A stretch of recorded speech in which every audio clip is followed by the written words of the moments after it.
Let's move on to the subject of banking and money supply. Now, this is an issue which is really fundamental because everything that moves is driven or controlled in some way by money. And it's an issue which the UK column has been raising for many years, but we never seem to be able to ground things out. Now, I decided that today I'd bring people's minds back on some building blocks of money and money supply in UK. And we're back on the subject of the Bank of England. Encourage people to go and have a look at their website. But let's look at this little clip from the Bank of England about them. Hi, my name's Tiago, and I work at the Bank of England.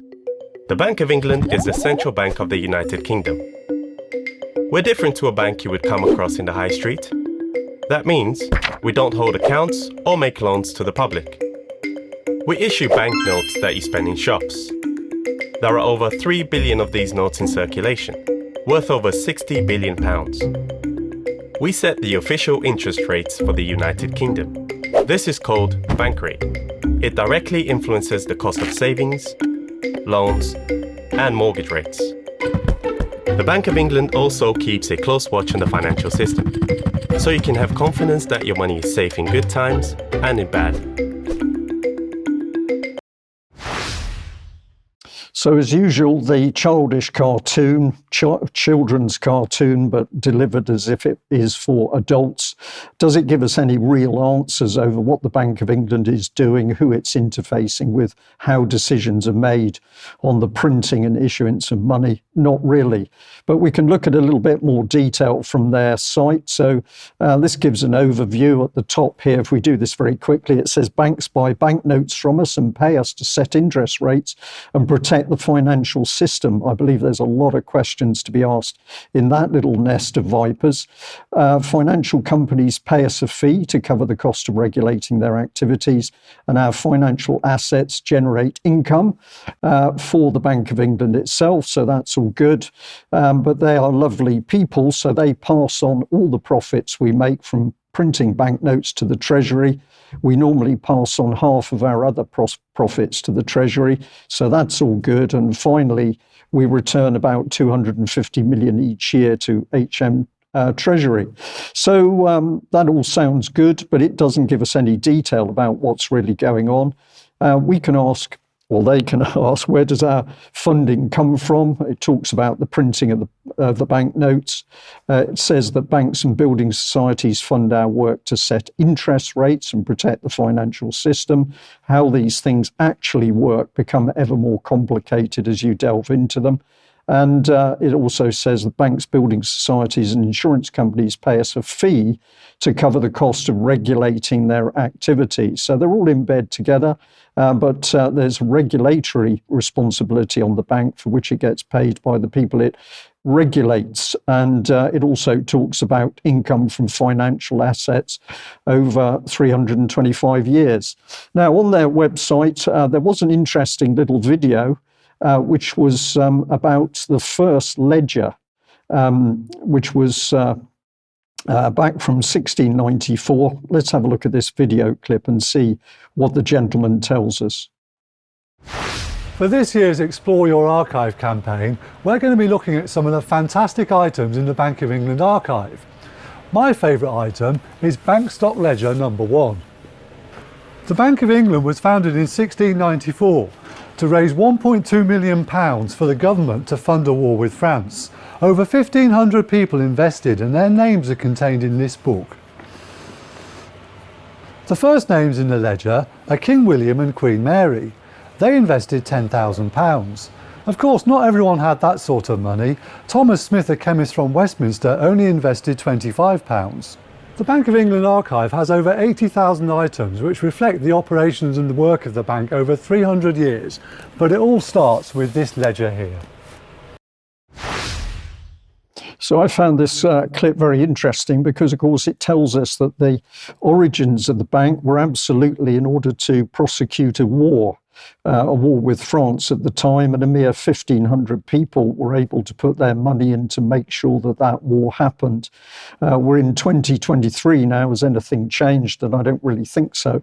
But if we look at some of the points about the bank in more detail, we've got this. This is from UK Parliament, but it's talking about the financial revolution in May 1689. Parliament declared war on France following the wishes of the new king. At the end of this war, it emerged, UK we're talking about, as a leading European power, and Parliament more powerful than before because of its increased control over the Crown's finances. So a lot of questions about how Parliament was taking power there. But here we've got raising money for war. The Commons, which have been in charge of initiating supply bills since the 15th century, deliberately kept William III underfunded, ensuring he and his later successor Anne had to keep Parliament almost continuously in session to get the money necessary to run a war. Manipulation by Parliament, but at the end of the day, we can see this is about running wars. And more goes on, talking about sums of money raised. We've got another headline here, Commission of Public Accounts. In 1690, the Commons established a Commission of Public Accounts to monitor how the revenue was being spent by the Crown and began inserting appropriations in its supply bills, directing how the revenue was raised and was to be used for specific purposes. And this enabled the success of the Bank of England to the bankers' entire satisfaction. And the civil list is also mentioned, which altered the relations between the Crown and Parliament.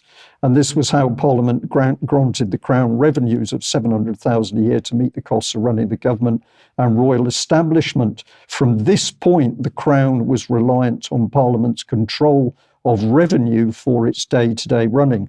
But was it Parliament in control or was it the bankers? This is the key question, which is still not clear from looking at how the government spends money.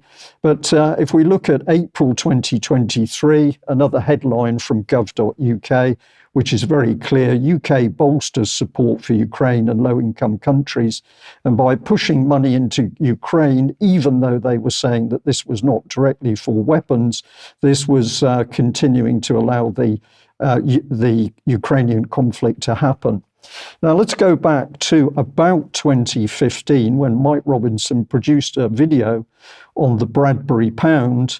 But the key part of this, which I'd like to bring across today, is comment which he was showing from David Cameron speaking about how the system works. Let's have a look. Today we are sold the lie that there is no money. We have to cut back, save, reduce the deficit. And yet Chairman Cameron and Chancellor Osborne are borrowing more money every year, despite the austerity. Speaking early in March, Cameron bemoaned the criticism of his and George Osborne's austerity policy. Now, of course, there are plenty of people out there with different advice about how to fix our broken economy. Some say, cut more and borrow less. Others say, cut less and borrow more.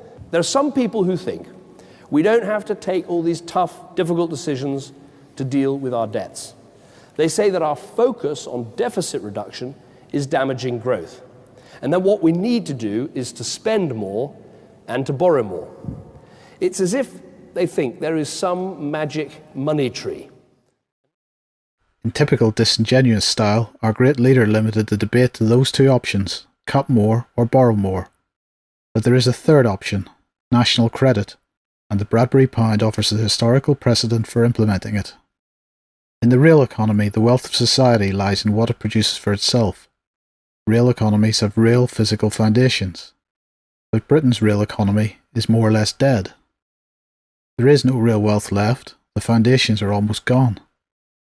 Since the end of the Second World War, we've steadily produced less and less in a betrayal of a great engineering heritage. Today, instead of a lifetime career in the industry of our choice, the majority of us are required to find jobs stacking shelves or serving coffee so that we can buy the products we stack and serve. As for the real physical foundations of our economy, those have been sold to corporations to be systematically asset stripped. Even the assets we still own are in a state of collapse. Within a year or two, we will have a shortfall of energy supply, our water infrastructure continues to leak, our roads are in such disrepair that real physical damage is being done to people's cars. Our railways are in such disarray that companies find it cheaper to pay the penalties and walk away from franchises, and yet ticket prices continue to rise 10 times faster than inflation. It is nearly 6 years since the banking crisis which brought us into this Great Recession. In those years, so-called frontline services, including in the NHS, have been cut, yet government spending continues to rise. What are they spending the money on? Well, one of the things they're spending the money on, of course, is wars. And when wars are the hot topic, money doesn't seem to be a problem. But if you ask a question about who can create money and why, and the Bradbury pound with its historical precedents gives us a unique opportunity to ask these questions, the government becomes very shy indeed. These letters this first letter is going back to 2013. It's a reply from the Treasury to Stephen Gilbert MP. And basically the government simply gave a template reply which was absolutely opaque. I have another similar template letter. Well, in fact, the text is exactly the same. This is to Tim Farron MP as a result of a constituent asking about the Bradbury pound. And if we look through the letter, an introduction, obviously, historical comment. The Bradbury pound was introduced in 1914.